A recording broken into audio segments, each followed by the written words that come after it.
Hey, good evening. I'm sorry for being late. This is Pastor Mary. It's Tuesday night, September 7th, devotions. I don't know what's going on with Facebook. It's not so easy to pull it up like I always have been able to do live. So I'm going to mess with it a little bit tonight, see if I can figure anything out. So I hope those of you who might have been looking for me didn't give up or will come back and join me. I was watching the very end. I just got to see the very end of the news, and NBC had an interview with the fire battalion chief from 911 20 years ago in New York City. He's written a book called Ordinary Heroes. It's just come out, and he talks about the engine, I think it was 226, and that all of them lost their lives that day trying to rescue and save other people in New York City, including his brother, who was part of that group, but that they saved 20,000 lives that day. And, the 20th anniversary of 911 will be this coming Saturday, and it's really hard to believe that. So, anyway, that was interesting to watch, and I'm going to look for that book and see if there's stories I could share about the heroism of ordinary people who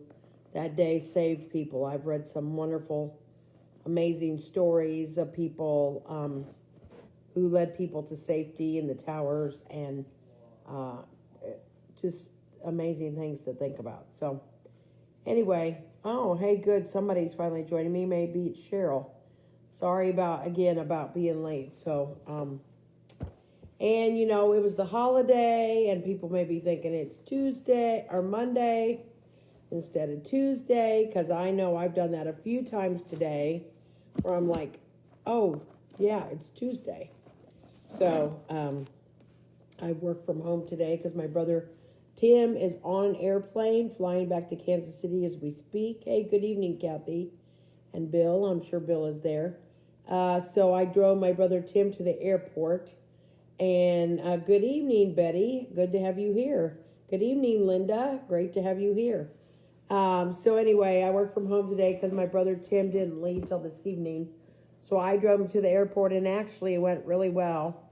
We went 75, and it just couldn't have gone better. Great going, great coming. It was a little slow. You get in that one lane for 285, it's like 2 miles back, and everybody's got to take their turn and wait to get there. But it went great. He said TSA was really kind of slow. They only had one line going, man.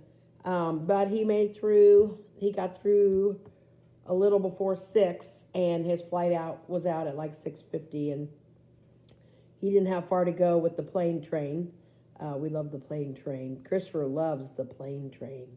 It's the plane train, and you hear it, all the sounds it makes and stuff. And so anyway, my brother Tim is on his way home. Please pray for safe travel for him. And Pastor Nahali, who serves with my husband, Pastor David, was over for dinner with us Sunday night. Her father died. She's from Sierra Leone in Africa. She was supposed to fly home on Friday, and some weird rule, I don't know if it's just Delta or others, she was supposed to have the credit card with her that she used to book the ticket. It was so weird, and she was not carrying it, and they wouldn't let her on the flight. And she's had so many problems. She was supposed to fly out. In fact, she went yesterday, but the flight from Paris, she was flying to Paris and then getting on a plane to go to Sierra Leone. But apparently, and I can't remember which country it was, whatever country they were stopping in to get gas, they canceled the flight because there's unrest in that country. It wasn't Afghanistan. It was another country. But fortunately, David took her to the airport this afternoon earlier, and she is flying, I don't even remember where New York City. And then New York, she's going there. So her father was well known and well respected in his country in Sierra Leone, and there's 3 days of remembrances of him and funeral, and having people view him and in several different places. And Pastor Nahali is preaching at her father's funeral. So good evening, Phyllis. So it was really getting nerve-wracking. Her son got stuck in Canada because of the same issue, that they wanted to see the credit card that she charged the ticket onto. And it's just bizarre. I've just never heard of anything so weird in my life. And so she's in the air too. Probably she's in New York by now, is meeting up with her son, who was flying from Canada, and they're gonna meet up in New York, and they'll fly together, and they'll be there in time. She was supposed to be back there last Saturday, and all these problems with the airlines. Good evening, Phyllis. So Pastor Nahali should touch down with her son in Sierra Leone sometime tomorrow. I think it's it's something like an 18-hour flight from New York. Maybe a little bit shorter because it's New York, because she was going, well, I think it was 18 hours from Paris. I don't know, but I just keep her in your prayers for the next day, that she and her son Dowda will make it there in time and safely to be able to be there to honor her father who has died. So we just want to keep them in our prayers. And nobody was on, but I shared about 9/11. They had a good thing on NBC Nightly News about it tonight, about one of the battalion chiefs who has written a book about it called Ordinary Heroes. I'll get more information to share. And I've shared that I've read many a story, and you may have too, of people who were ordinary heroes that day, saving people's lives. And anyway, it was very moving. So this interview, I heard it was the end of NBC Nightly News. I heard it, and it was really, really touching. And I'm going to look for the book too. So, all right. So tonight I'm going to read two different devotions, because they actually go together. This is from the Faith, Hope, Love, What Really Matters. Good evening, Kathy, again, Our Daily Bread. Excuse me. So it's about hope, okay? This is why I'm reading them both. So this was from August. I've been reading other devotions. Yes, I'd been doing really great reading this every day, and then I've been on trips. I didn't take it with me, and so I'm behind on. Hey, good evening, Cheryl. I'm so glad you're here. Good evening. Okay, so the first one I'm going to read on hope is called Begin the Day with Hope. And from Psalm 3. I lie down and sleep. I wake again because the Lord sustains me. I will not fear though tens of thousands assail me on every side. Psalm 3, 5-6. While we usually wake up each morning anticipating the activities of a new day, sometimes we experience feelings of dread. After a night of fitful sleep, we may feel ill-equipped to face the problems we expect to encounter. Dark, depressing thoughts can overwhelm us. If anyone had reason to feel like that, it was David when he composed Psalm 3. He and a small band of followers had been driven from the palace in Jerusalem because of a rebellion staged by his son Absalom. They had spent the first night fording the Jordan River, had made the camp the next day, and had retired on the second night with the problem still unresolved. Even so, David was able to lie down and go to sleep. When he awoke in the morning, the thought of the great odds against him came to mind, verse 1. But he didn't entertain it long. Instead, he looked upward in faith to God, backward in gratitude for his mercies, and forward in the expectation of his mighty deliverance. Thus he could enter the new day with hope. Some mornings, you and I will wake up to a very difficult day. When this happens, we can either give in to despair or follow the example of David. Faith, gratitude, and expectation will enable us to face the most trying day with strong confidence in God. By Herb Vanderloot. And the quote with it is, if the best things are not possible, make the best of things that are possible. So, and then that went with, because I was looking to catch up on where I'm at, and today's was renewed hope. And so it's from 1 Kings 19:4. Elijah went a day, good evening, Sherry. Elijah went a day's journey into the wilderness. He came to a broom bush, sat down under it, and prayed that he might die. I have had enough, Lord, he said. Take my life. I am no better than my ancestors. Okay, hang on a second. This is written by Dennis DeHaan. And this is what he says. People who live without hope can become suicidal. So it was with an Italian prisoner of war being held on a military base in the United States during World War II. He had become despondent after learning that his wife had died in Italy. The camp commander, knowing that the man had been a stonemason, asked him if he could design a chapel for the base. The POW accepted the assignment and even supervised its construction. Today, a unique chapel stands at the Letterkenny Army Depot in Chambersburg, Pennsylvania. The formerly despondent prisoner found renewed hope by using his God-given talents to bless others. In 1 Kings 19, we read that Elijah was despondent. He was physically and emotionally drained after fleeing from the evil Queen Jezebel.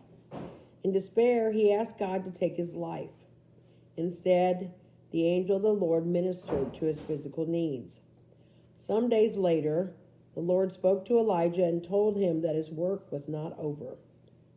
When you are in despair, the first step on the pathway to new hope is to take care of your physical needs. Then listen to God's voice through the scriptures. The Lord will show you your spiritual condition and tell you what he would have you do to bless others. So when you are in despair, once again, the first step on the pathway to new hope is to take care of your physical needs. And the quote is, God gives hope to us as we give help to others. Well, I think that's really good and interesting. A long time ago, I learned an acronym in Adult Children of Alcoholics 12-Step Program.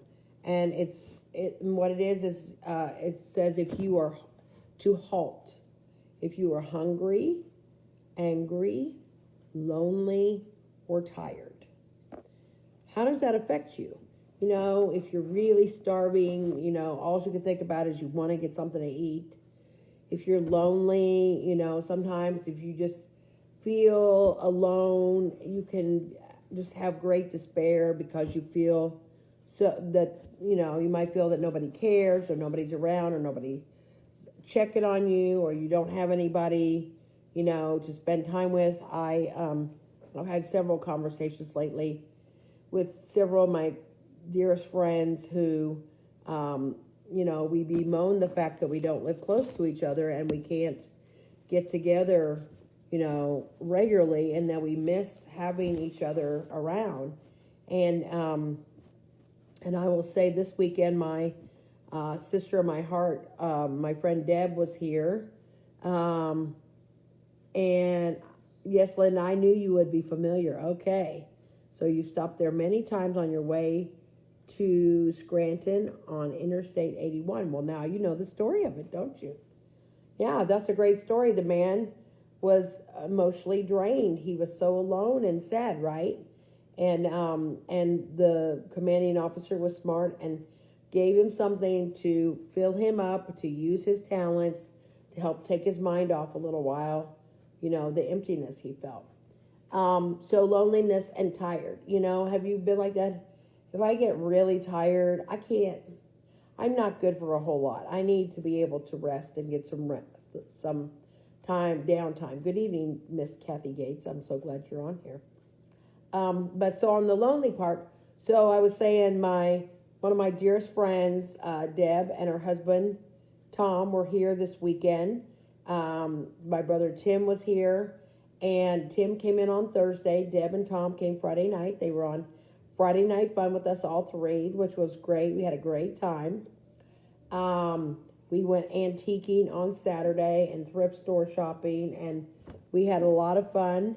And we had some yummy pasta from Pasta Max. And Sunday they all came to church with me, which was so wonderful to have them there. And my brother Tim and Sam, my son, played guitar, and my brother Tim and I sang. which was really wonderful. I love doing that with him. And we came back and, well, I prepared some food, and we had stopped. We took him to Ollie's, good stuff, cheap. Tim loves Ollie's, and I said, do you think we need to take Deb and Tom? And Tim said, oh yeah, we need to take them. And they loved Ollie's, which Ollie's is, for those who watch this that aren't from around here, Ollie's is a guy who, he looks like Einstein, because they have a model of him in the store. And he buys closeouts and overstocks, and he has great products of everything imaginable for really dirt cheap prices, really, really good stuff. In fact, my new favorite author from England, they had 2 of her paperback books there. She has like 20 books, and they were $1.99 a piece. I mean, you cannot buy a newer, and I think they were printed in 2019 or 2020, but anyway. And they had cereal for $2 a box, and anyway, we had a good time, and played some games. Our friends are gamers, so we played Apples to Apples on Sunday night, and we played this really fun game. I had put it up on Facebook. It's a park. It's about national parks, and it's all about the trees and the seasons. It's really cool. I've just never played anything like it. It was really, really, really fun, and I actually won. Can you believe that? I won. It was really surprising. It's a game of strategy. I love strategy games. But it was fun. I really, really loved it. So anyway, Deb and Tom left yesterday, and I just took my brother to the airport today, and I'm really missing them. But now my dear girlfriend from college, Natalie, who I saw on my trip in July, saw her in July and in August, she is not working right now, and her husband is a pilot, and she's and her son moved back home, so he can take care of the dog. And I said, look, why don't you come down for my birthday? Come down for a few days. We can spend time together. You can hang out with us. You know, we'll take care of you. Why don't you come down? So today she wrote me and she said, okay, I'm coming down for your birthday. So that made me really, really happy. So get to spend some more time like I did, quality time with friends. So my friend Cheryl will get her down here when she's doing better. Or maybe I'll get to see her after Christmas. So anyway, so hungry, angry, lonely, tired. Halt. If you're hungry, if you're angry, if you're lonely, if you're tired, and you're aware of that, take care of that first. You need to take care of yourself. We cannot help other people. You know how when you get on the plane, I've heard a lot lately, get your oxygen on first before you help somebody else with their oxygen. If you don't take care of yourself, you cannot help or take care of anybody else. If you don't take care of your needs, physical, emotional, spiritual, you can't give anything to anybody else. Good evening, Jeannie, my cousin. Good evening, good evening. But if you don't take care of yourself, you cannot, you may try to help other people, but you're going to burn out quicker. You're going to have less energy. You're going to have less empathy.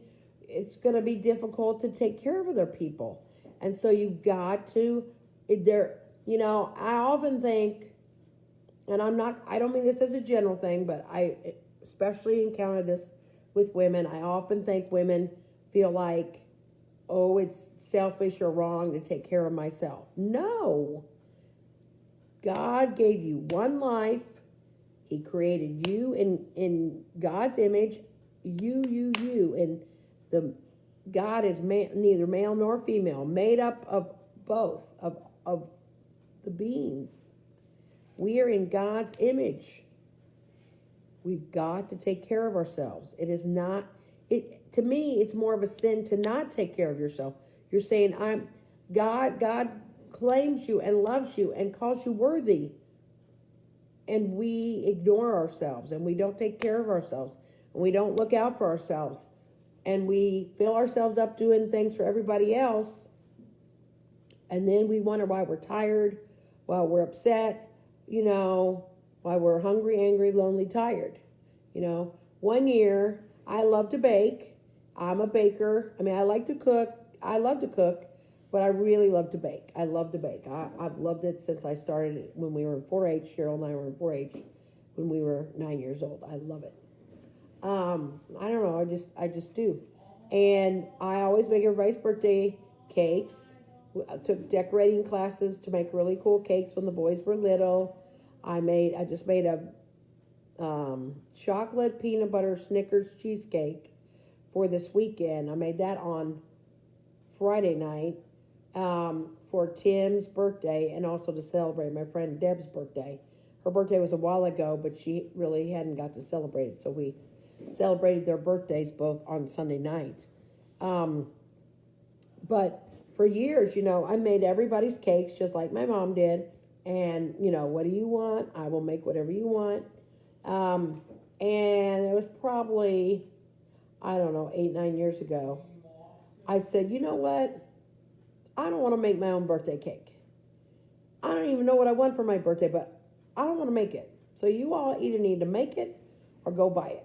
Because I am not making my cake. I'm not making whatever I want this year, okay? So they've been very good to me. Some years I'm like, well, just go buy a key lime pie. I like pie too. I love pie too. But I love chocolate cake. I love coconut cake. I love carrot cake. I love burnt caramel cake like my grandma used to make. Haven't made that in forever. I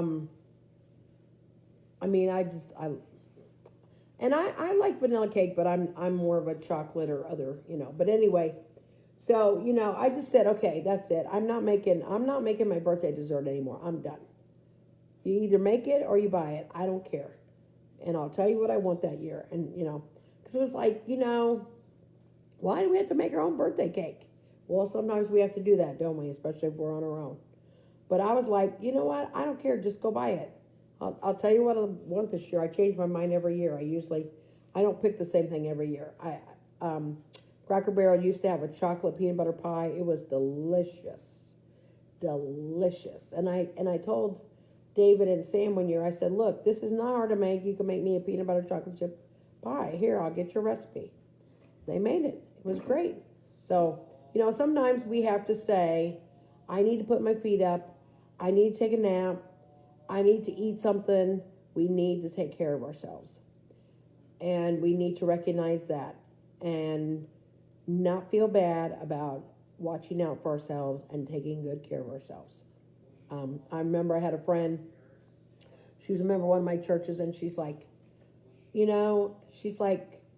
it okay that I go to the gym like 4 days a week? Well, that was really important to her to take care of her health and to do that. She takes care of everything for her family, her 3 children, her husband. She took care of everything, I said, of course it's okay. You're taking care of you. How can you take care of your family if you don't take care of you? Hi, Matthew. Hey, I'm so glad you're on. Hi, Matthew. Oh, he's such a sweetie. Thanks. Tell Heather, thanks for sharing pictures of him. He's really growing up. He's just such a doll. And his birthday's coming up. He's going to be 3. Oh, so exciting. 3 years old. Oh, boy. He's a really sweet boy. I know sometimes, he's like everybody else. He has his moments, but he's a sweetie. And I wish him a happy birthday whenever. I think it's the middle of the month. And by the way, tomorrow is Don Taylor's birthday. Mark Miller had his birthday several days ago. And Sarah Lanier's birthday will be coming on the 16th of September. So she will be 94 years old. So, and still drove her car to church on Sunday, parked down the parking lot. Miss Sarah, she is truly amazing. What an amazing lady. So, Don's out of town, but if you're friends with Don, send him a happy birthday on Facebook tomorrow. Mark Miller. Lily McVeigh will have her birthday this week. I think she's going to be 12, if I got it correctly. So Lily McVeigh, happy birthday to her too. So, all right. Well, listen, I don't have any new prayer requests today, but we do want to pray. I put it up. 3 bus drivers in the Griffin school system in Spalding County, where our church is. 3 bus drivers have died of COVID in the last 2 weeks.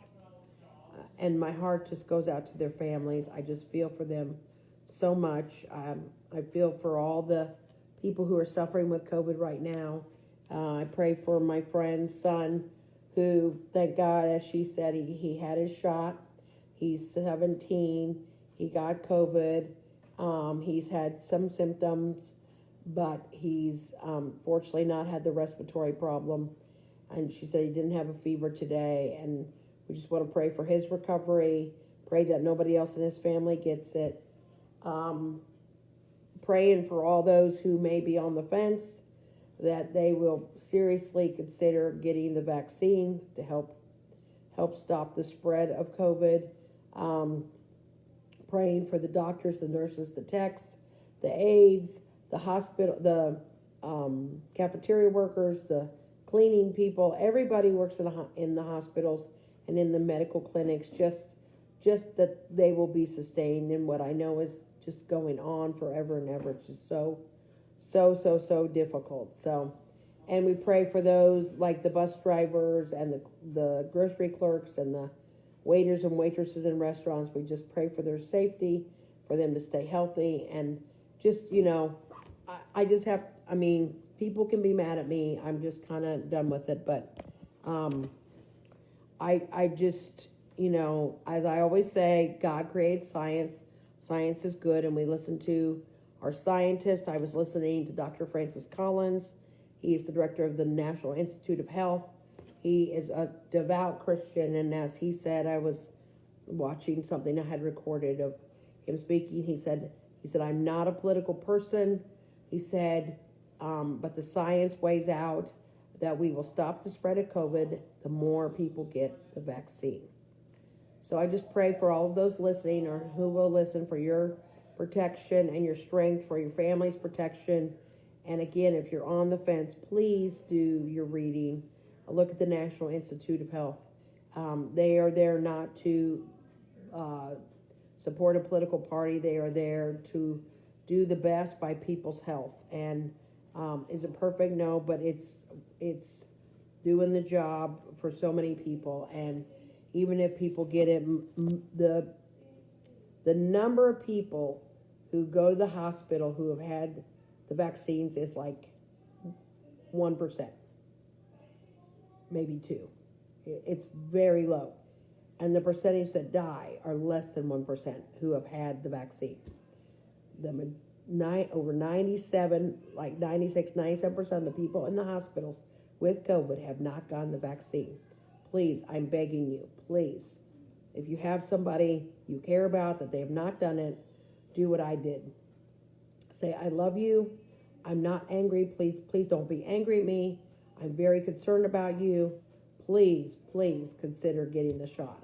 I did that with a friend, and another person let me know this last week that both of them were getting the vaccine. I didn't bug them too much, but I have been so terribly concerned about them, and I'm very grateful that they both, two people I know are going to get the vaccine. So we want to look out for each other. We want to love our neighbors ourselves, and this is one of the ways we can do it. And I pray for all of your safety and the safety of your family and your health. And whether you're online with me or you're in person on Sunday outside, we're just praying for everybody just to stay safe and healthy. And don't forget, take care of yourself in order not only for you to have what you need so you can live out the call God has given you in your life to others, but also so that you have the energy to live the best life God has called you to live, and also to do your best by family and friends. So tomorrow night, it will be on at 6:30. It will be the outdoor worship. I will not be there. I'll be there next week. I have a cousin coming through town who will be at my house tomorrow night, so I will not be there in person, but that service will be online at 6:30 p.m. Eastern Standard Time. And then Thursday, I'll be back with devotions at 7. And then Friday will be Friday Fun Night at 7 p.m. online too. So thanks for joining me. I'm so glad you're with me. I'm praying for all of you, praying, Cheryl, for your continued recovery. And as we go on our way, Here is a prayer from St. Ignatius Loyola. Dearest Lord, teach me to be generous. Teach me to serve you as you deserve, to give and not to count the cost, to fight and not to heed the wounds, to toil and not to seek reward, save that of knowing that I do your will, O God. So teach me to serve you as you deserve. And in order to serve the best we can, we must take care of ourselves. Thank you so much for joining me. Thank you for those who are on live and those who will watch it later and those who will watch it tomorrow. I pray you have good rest this night. I pray you have good energy for tomorrow. And I pray that whoever you may be caring for in your life, that they will know your love and God's love too. And now, may the Lord bless you and keep you. May the Lord make his face shine on you and be gracious to you. May the Lord look upon you with favor and give you peace. In the name of the Father, the Son, and the Holy Spirit. Amen. Thanks, everybody. Good night. Have a great night and a wonderful tomorrow. And I'll see you back on here Thursday night. Take care. Good night.